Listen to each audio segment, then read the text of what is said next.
सैयदुश्शोहदा हजरत इमाम हुसैन अलैहिस्सलाम का चहलम जलूस मोरखा 15 अगस्त बरोज जुमतुल मुबारक बामुकाम करबला गामे शाह सिटी डिस्ट्रिक्ट लाहौर में मुनक्किद होगा। ट्रैफिक पुलिस ने शहरियों की रहनुमाई के लिए मजलिस चहलम के हवाले से ट्रैफिक एडवाइजरी जारी कर दी है। General public parking, centre model school Rattigan road, government Islamia high school Mohni road, greater Iqbal park parking gate number 5। Parking area Delhi gate parking, Mochi gate parking, Akbari gate parking. Diversion points गोल चक्कर मोरी गेट, चौक जिला कचहरी, गोल चक्कर जीसी यूनिवर्सिटी, चौक रेटिगन, चौक Taksali, corner DIG operation office, चौक बिलालगंज, चौक चैटर्जी, चौक बेरीवाला, चौक आजादी फ्लाईओवर।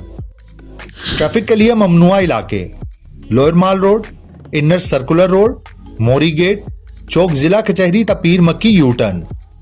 ट्रैफिक के लिए मुतबादल इंतजामात। शाहदरा की तरफ से लाहौर शहर में दाखिल होने वाली ट्रैफिक आजादी चौक से जानिब रेलवे स्टेशन जा सकेगी। नियाजी शहीद इंटरचेंज से जानिब बंद रोड जानिब सगियां ट्रैफिक के लिए खुला रहेगा।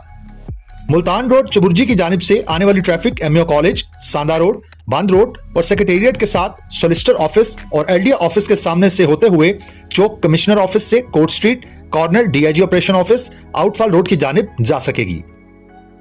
आपके सफर में आपकी हमसफर ट्रैफिक पुलिस पंजाब।